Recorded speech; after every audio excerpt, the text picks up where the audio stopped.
Welcome to the Lifestyle You podcast. I'm your host and health and fitness coach, Jenna Altman, and I'm so glad that you're here. Health and fitness don't have to be that complicated.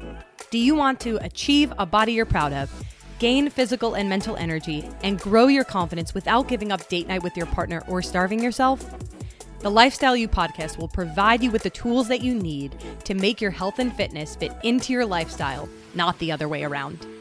The stories, lessons, and actionable takeaways from original episodes and guest interviews on this podcast will not only allow you to break through those limiting fears and beliefs, but also find freedom and confidence in the way that you move and fuel your body so that you can live your strongest, healthiest, and happiest life.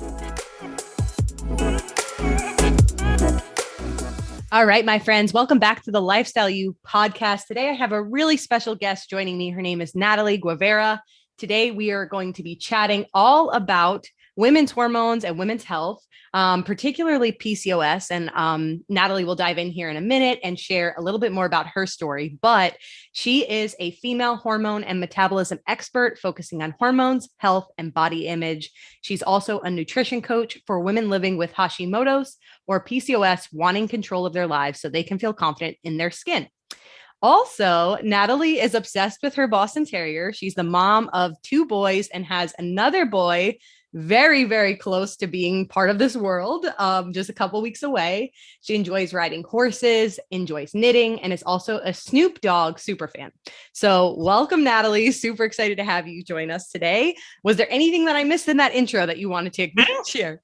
Yeah, no, I don't think so. I think that was probably better than, I intro myself. So yeah, I know. I always like being introduced to. It's just a lot easier. And you're like, oh, wow, that sounds pretty good. Yeah, I do that. Okay. I love it. So I'm really excited. So we're going to start, Natalie, just with your story. I think it's always important to just kind of set the scene as to why you're here and what you do. And a lot of that ties into our own story. So would love to start there with you. Yeah, for sure. So, as she mentioned, I am a mom. I'm a female in my mid 30s. And so I do have 2 teenage boys already they're 15 and 13. So I had a super easy time. I was a lot younger with pregnancy and conception, which actually the whole pregnancy and conception thing of my first 2 is kind of how I got started in the health and fitness. I've actually been in health and fitness for 12 years now, which seems like an absolute lifetime, but there's been many, many iterations to get to the point where I am now, which has directly been informed by my own personal health journey. So most people, when they meet me, they don't know that I gained 97 pounds with my first pregnancy. So it was one of those things, when you go to the hospital, you bring those pre-pregnancy jeans and you're like, okay, I'm going to fit in these on the way out. And that was not the case. My baby weighed 6 pounds, not 97. So that was what kind of spiraled me into wanting to understand more about actually just exercise at first. I was one of those people that believed that exercise was the answer to weight loss. And unfortunately, that kind of spiraled me into an exercise obsession. And so I was young, I had this baby, I had all this weight to lose. And then I hit my pre-pregnancy, air quotes there, weight about a month before conceiving the second one. And I remember finding out that I was pregnant and I just cried because I was like, oh my gosh, I was just had in my head, I'm going to get another 97 pounds. And this is just going to be awful.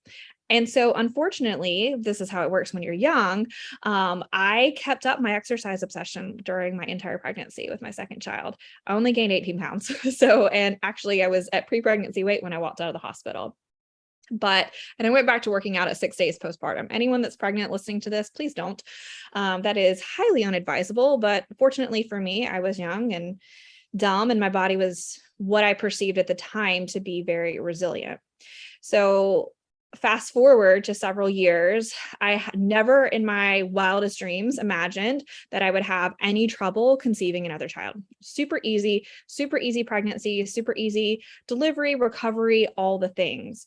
But I guess it's been 4-ish years ago, I had some chronic back pain that lasted 7 years from an injury. Another fun fact, I worked as an animal emergency and trauma nurse for 13 years prior to my nutrition coaching life, but I had a quote back injury that was treated as chronic back pain. It actually turned out to be I torn a labrum, and so I actually had shoulder surgery. During all this, I was dealing with back pain and the fatigue associated with back pain, so we never really thought anything about it. I was early 30s, so it was just like, okay, you're young, everything's fine. Your quote lab work is good, so it's just this back pain. When COVID hit, I lost all access to modalities such as acupuncture, chiropractic care, massage therapy, all the things that I was using to help manage my pain because the world shut down, which landed me in the emergency room because I couldn't get out of bed. And so during that time, we found out that I'd torn my labrum after advocating for myself and going back and back. And I'm like, this is just not back pain.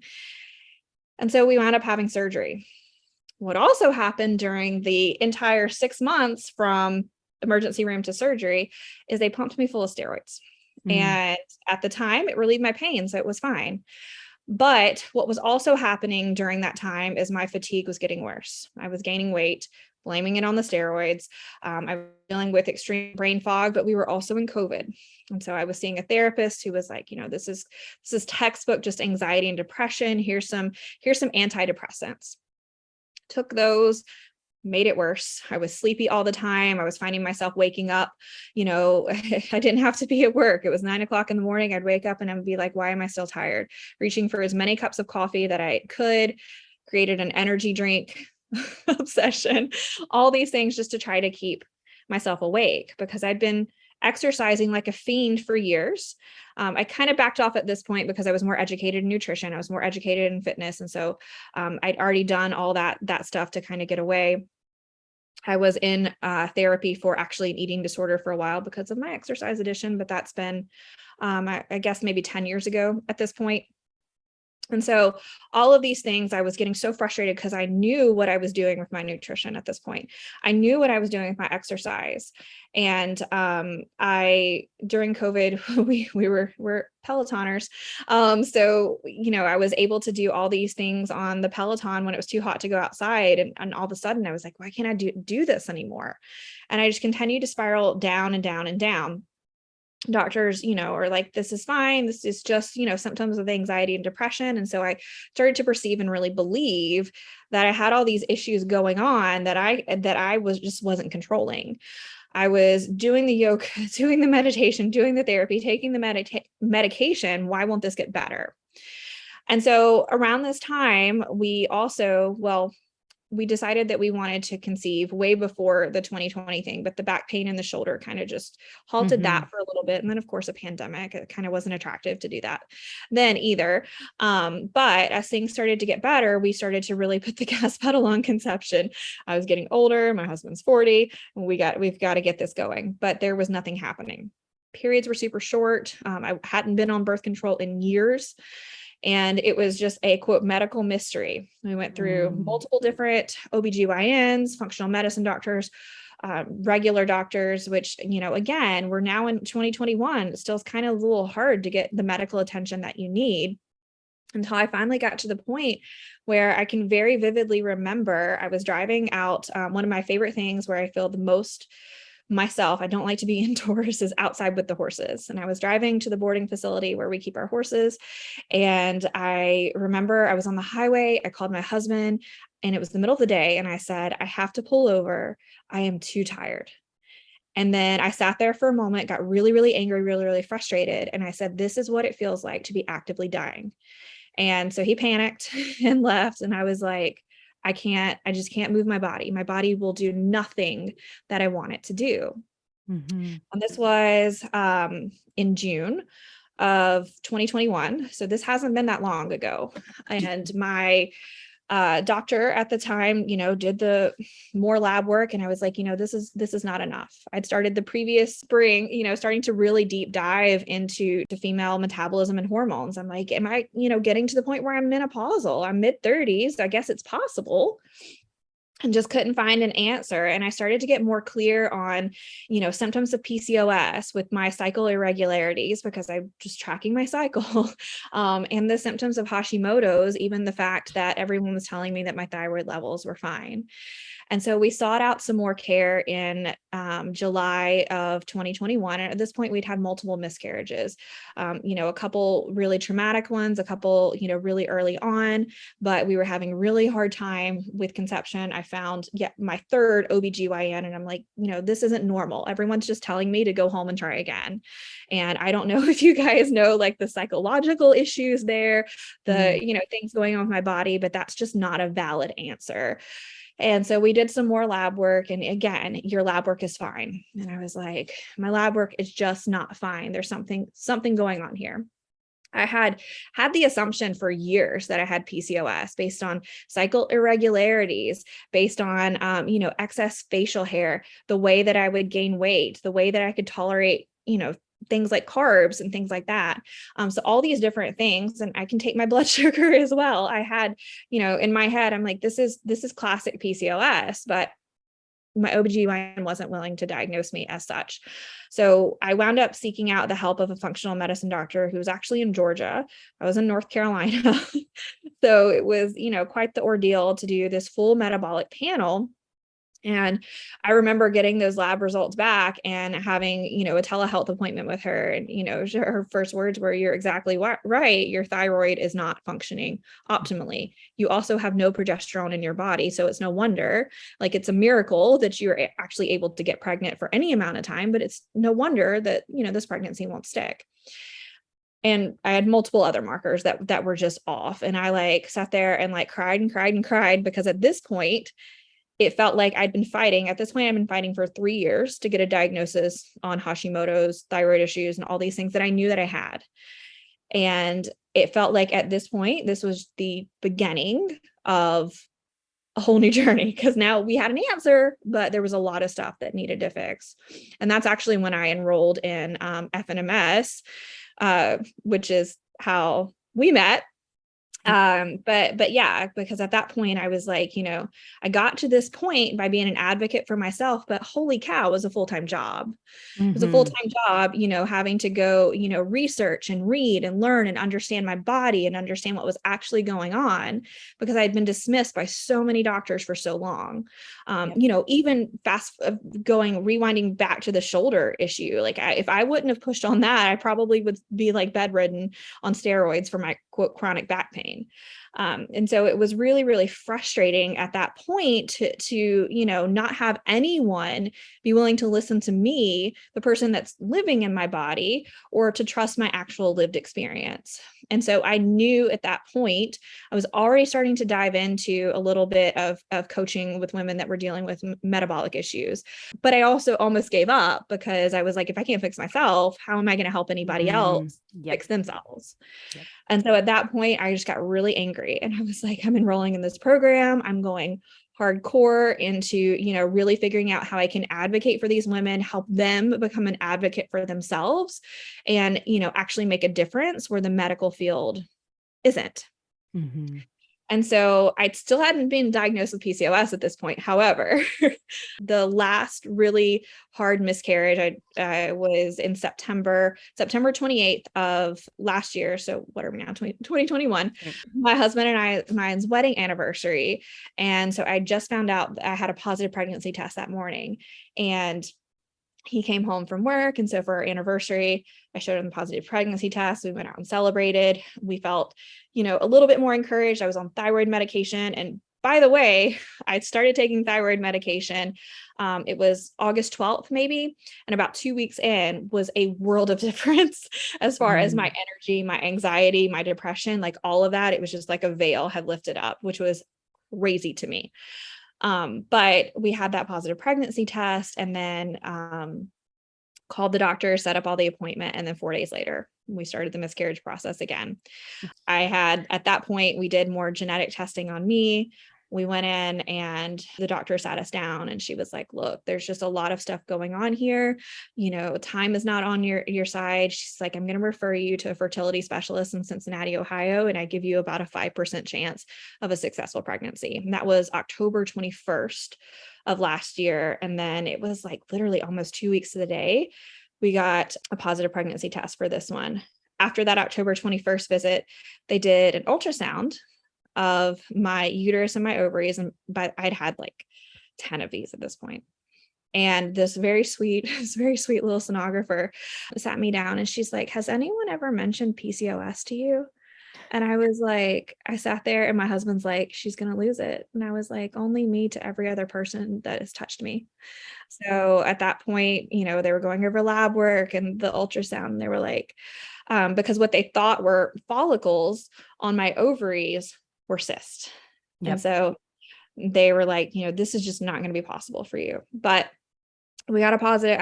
I was like, nope, we're going to do this. And then literally the day before we found out we were pregnant with this one, who is due in just a couple of weeks, I was like hysterically crying in the car. I told my husband that he just needed to go find someone else that could give him a baby because I couldn't do it.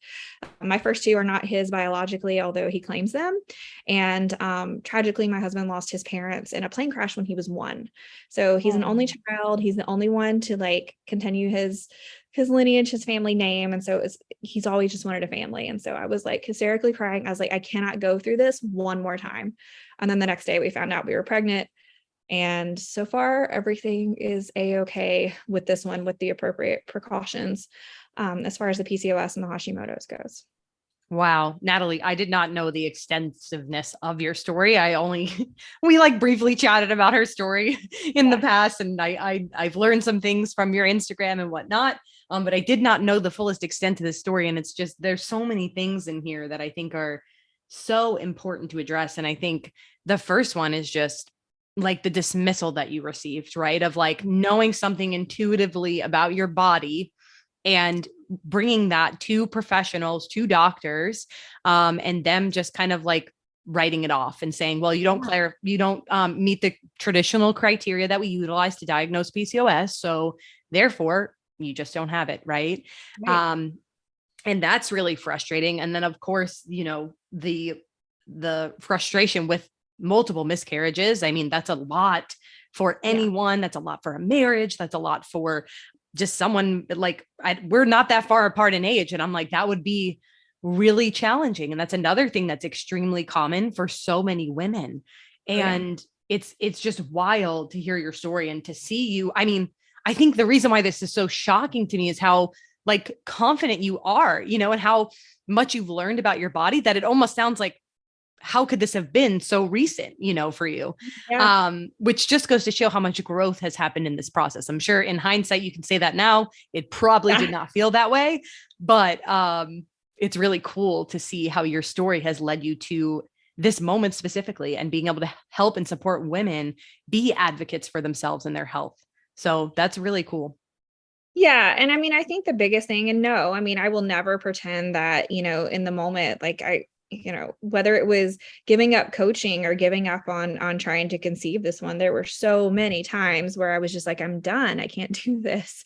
So there definitely were many opportunities for me to quit. But the biggest thing that I have taken away from my experience is that I could either let my experience take control over my current situation, current life, and my future, or I can use that regardless of the outcome to help other people not experience what I experienced, which is my entire mission. I mean, I pivoted my entire coaching career based off of this experience because it was so horrific, and no one should have to be dismissed by a medical care provider ever. Yeah. And I also think it's really interesting too, just to see your direction. And this is, I feel like a very common thing among coaches, but also just women who have been on a health and fitness journey for a long time, how your journey has shifted from like, okay, I was here for like to look good, to build muscle, for the aesthetics. And then eventually like this transitioned into so much more in a very challenging way, but now you're the healthiest version of yourself, right? But you were able to kind of let go of just health, thinking that health and fitness is just weight loss, right? Yeah. And to grow in that experience is really cool too. Because I feel like, again, so many coaches go through this almost like rebirth. And it's really powerful when you can work with clients and see them go through that transition too, which is something that I say with our coaching. And I know you do too. Like when you realize that your health and fitness is so much more than just weight loss, like that's where the magic really happens. Yeah. And that's a difficult, and I empathize with my clients because that's always such a difficult transition to make.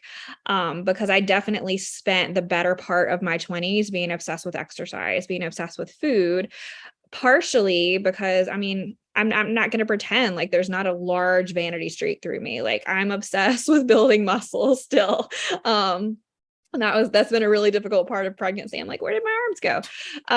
But spending all that time being really exercise obsessed and being food obsessed, not only was it harmful to just, my mental and emotional status, it's probably partially what aggravated, some of my hormonal issues as well. And at the time in my 20s, I just wanted to look good. I didn't care really how I felt. I was young.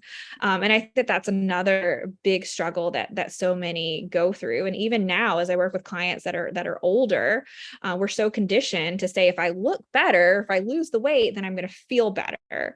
And the reality is, when we're dealing with a lot of these hormonal issues, our push and our drive, although it may come from a really good place to look a certain way to shrink our bodies, is actually making us feel worse.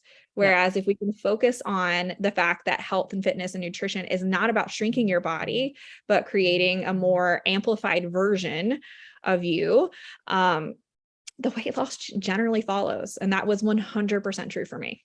Yeah. Yeah. I always say that too to clients too. I'm like, we need to get this foundation started and set up and concrete for you. And then we can talk more about like what that next step can look like, but it won't happen sustainably and successfully if we don't take care of those other things first. So 100%. Yep. Yeah. Yeah. It's wild. And I know it's just social conditioning. It's diet culture. It's all the things that we've grown up to really absorb and adopt as our own mantras, where like, why don't we evaluate? Does this serve me? Does this belief serve me? And we can really benefit from doing that exercise alone. So it's really cool, but no, this was beautiful. I mean, as hard and challenging as your story is, it's still extremely beautiful. And I really just appreciate you sharing that here in this space and with our listeners. But I want to dive a little bit deeper into just kind of a brief overview of PCOS for those of us who do not know what it is. And there are a couple different types of PCOS, which we'll go over too. And like Natalie shared, we actually were part of FNMS with Sam Miller. And that's the functional nutrition and metabolism specialization. And we actually do cover conditions like PCOS and other metabolic disruptions and things like that, which is a very common thing for a lot of women, and they may not even know it. So with that said, would like to go over that, the different kinds that there are. So I'll let you kind of kick it off and I'll chime in as we kind of go through. Yeah, so it is, and I don't know, at least in my experience, there's not many OBGYNs that are going to straight up tell you if you have one form of PCOS or another. And so the tricky situation with my diagnosis is because I didn't meet some of the criteria of one diagnosis, my diagnosis of what I actually had was completely missed. And so the misconception is that, polycystic ovarian syndrome means that you have cysts on your ovaries, but that's not always the case. And so there's a form of PCOS that's based in insulin resistance, which from my personal experience and coaching experience tends to be the most common.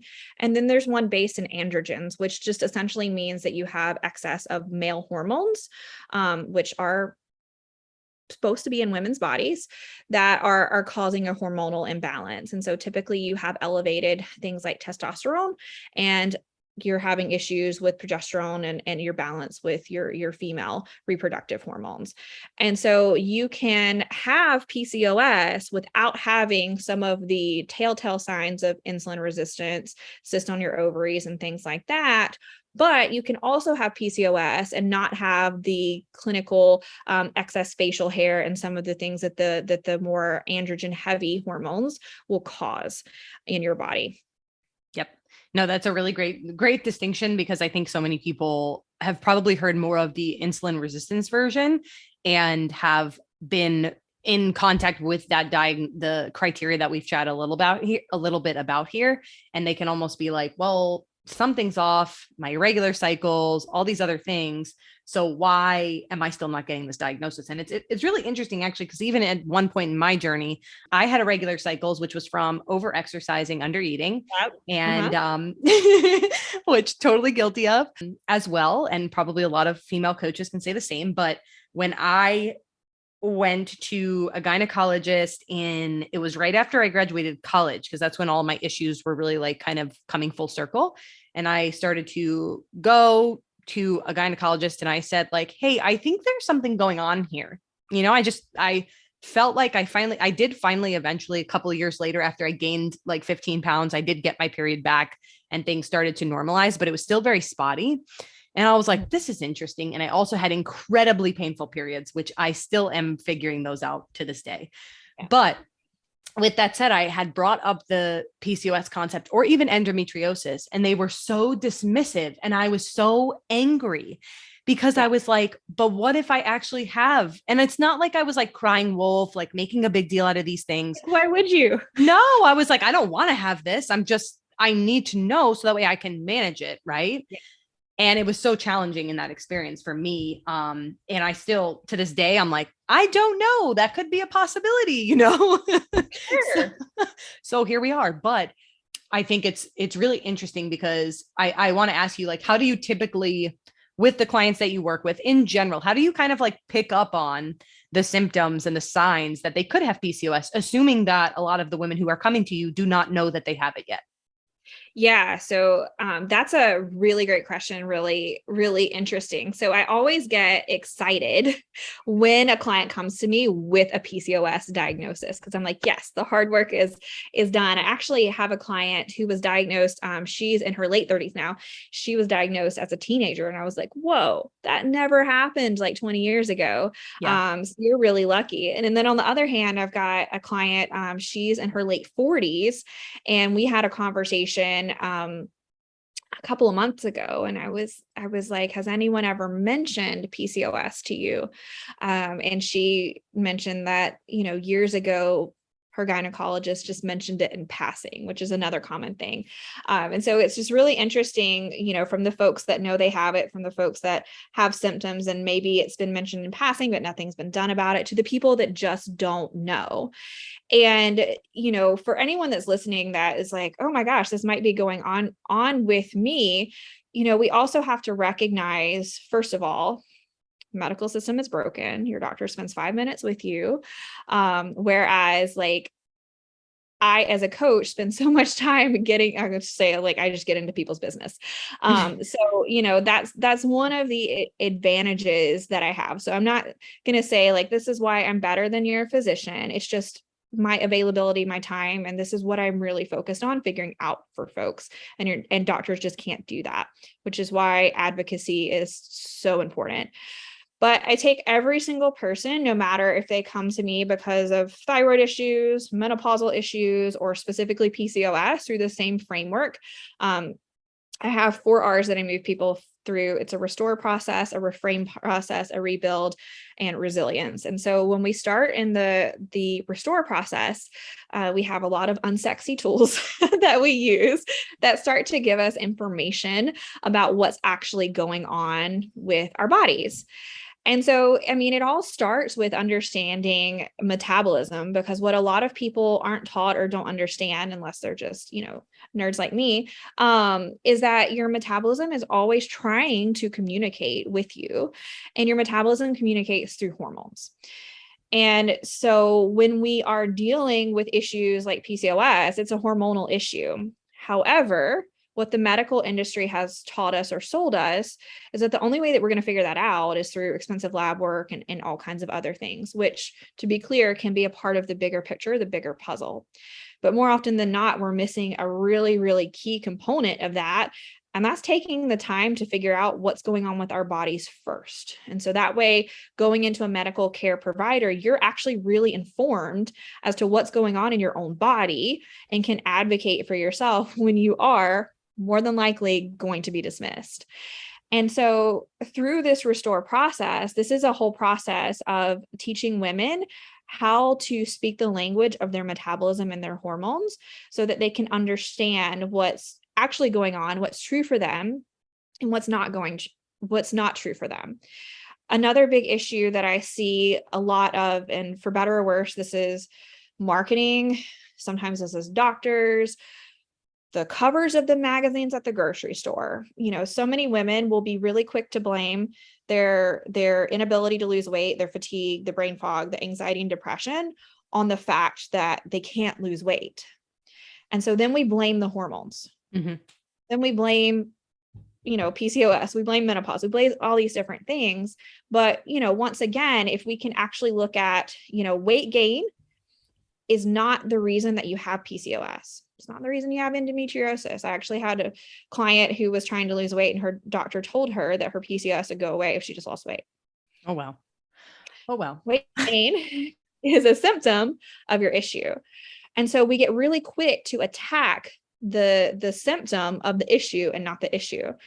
And so by teaching women how to track their cycles, we can get so much information there. And I preface with every single client, I'm like, look, guys, I track my cycle. It's not fun. It's not sexy, but it gives you so much information for free about what's going on with your hormones in your body for free. Mm-hmm. Totally. There's no expensive lab tests that go with that. A lot of information. The same with starting to get in touch with your biofeedback, which for those that aren't familiar is just a fancy word for, noticing the quality of your sleep. Notice I said quality and not quantity. This doesn't mean tracking the hours of your sleep, but how are we falling asleep? Are we able to stay asleep? Do you wake up rested? This is all communication from our metabolism. Your mood, are you like all over the place like a pregnant person when it's 100 degrees? Or are you mostly stable throughout the day, throughout the week, throughout the month?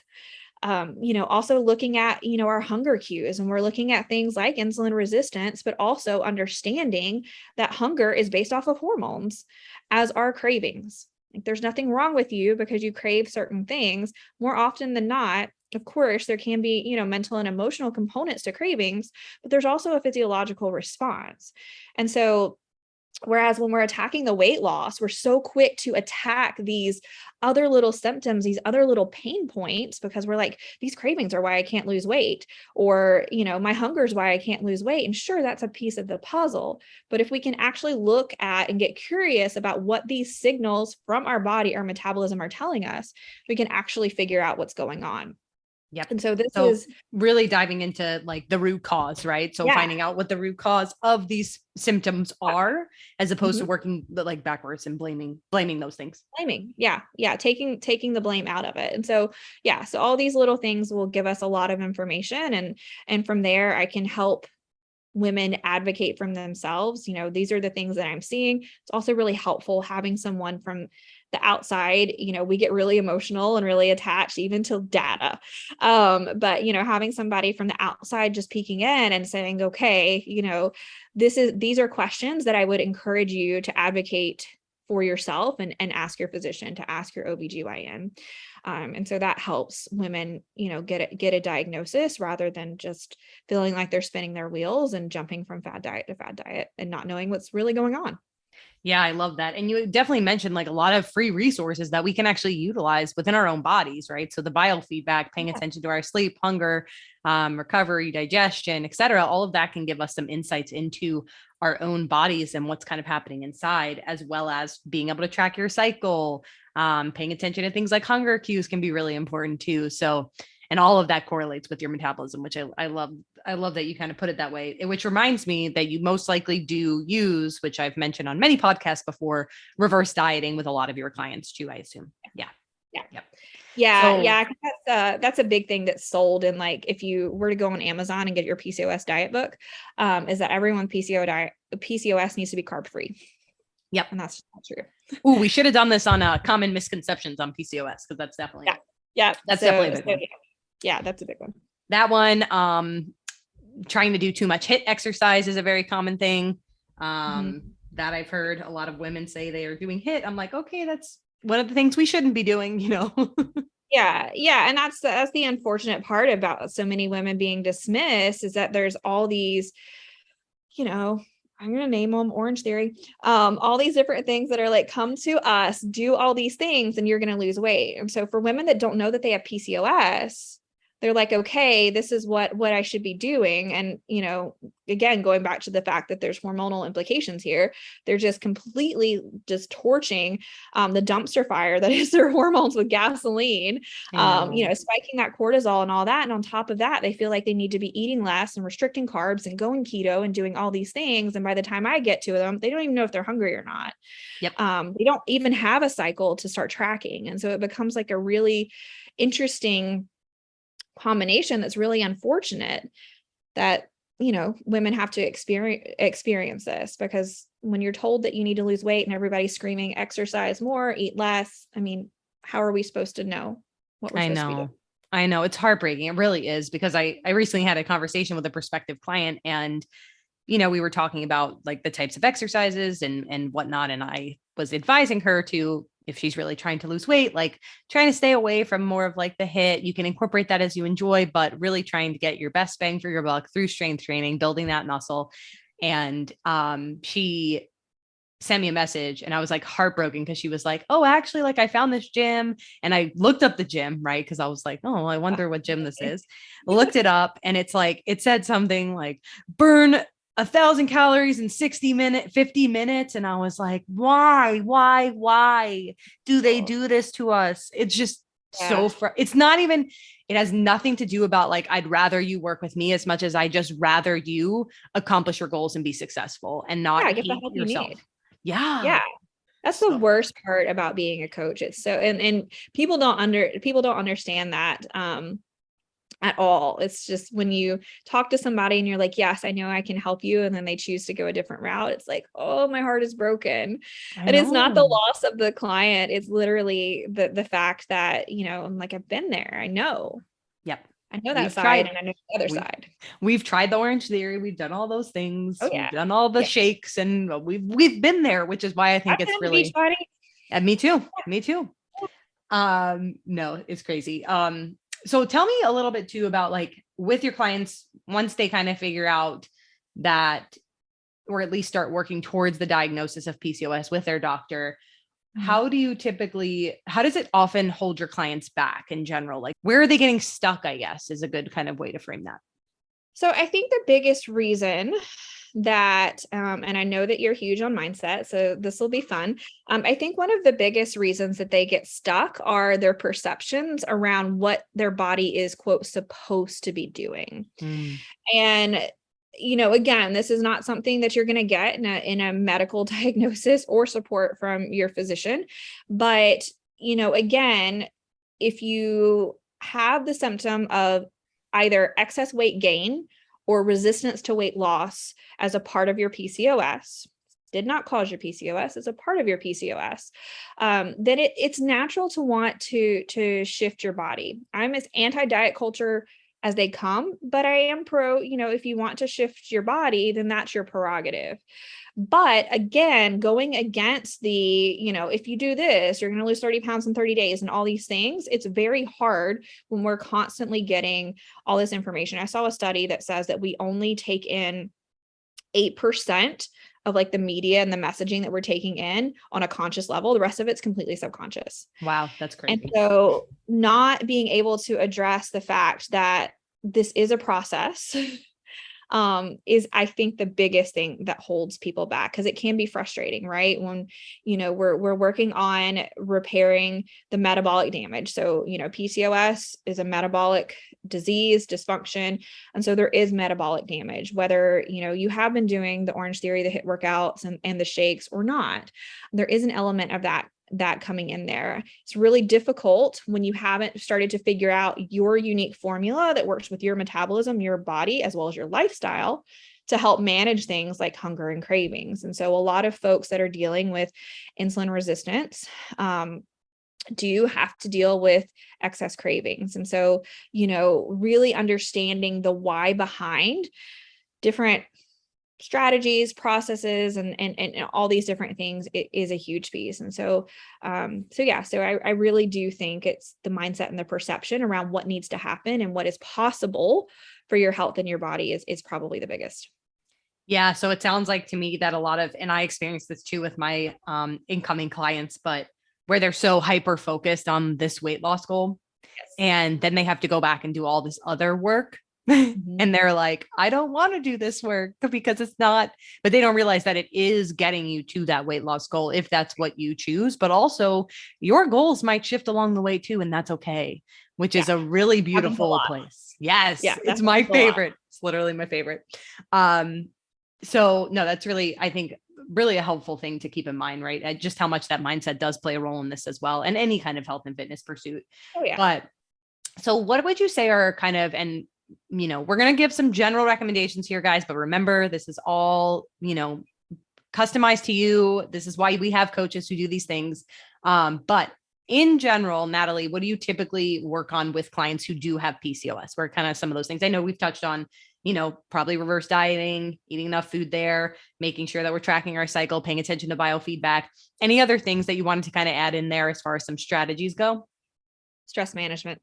Yep. Stress management is probably the number one strategy that is the most helpful for starting to reverse the undesirable effects of PCOS. And it's not, spa days and, a bunch of yoga per se. I mean, yoga can be helpful, but the thing that people also don't perceive is where exercise can be just as stressful as your boss yelling at you, or trying to quote, eat cleaner or eat better, if not done in the appropriate way that nourishes your body, is also just all these different stressors that are coming in to compound. So that's a really, really big thing that I feel like isn't done in a lot of conventional or mainstream, I'll just say that, mainstream programs.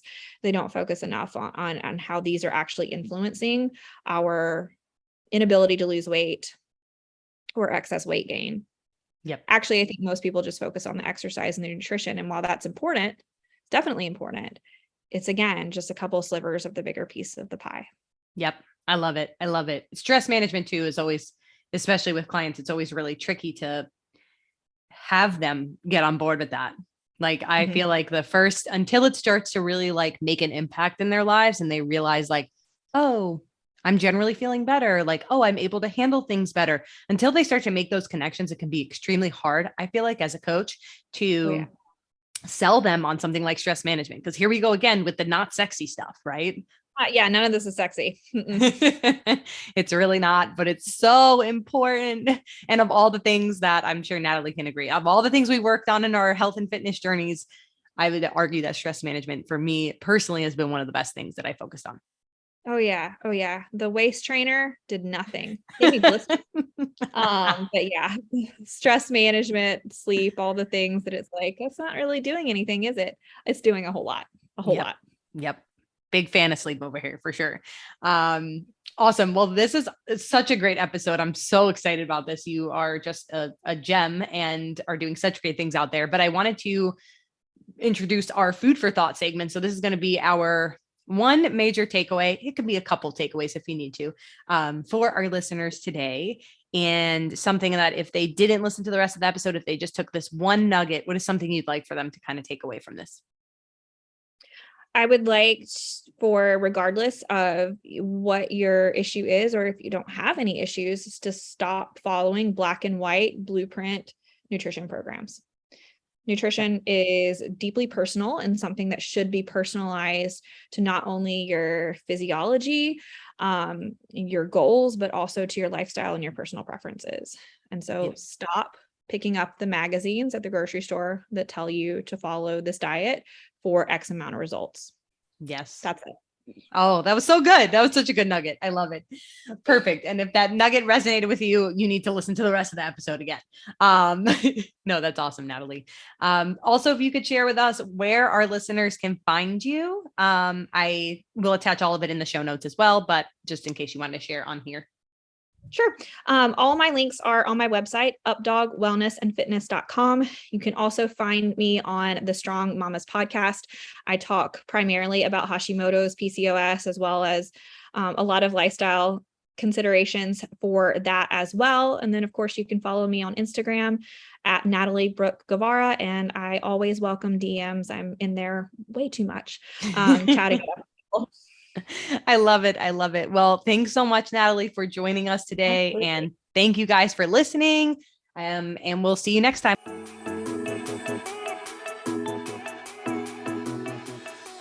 Thank you for listening to the Lifestyle You podcast. If you enjoyed this episode, please leave a 5-star rating and review to help others discover the magic we're creating together. If there's someone in your life who could benefit from listening to this episode, be sure to forward it along to them. You can also follow me on Instagram at Jenna Ray Altman for more helpful content, resources, and good vibes. As always, thank you so much for being here.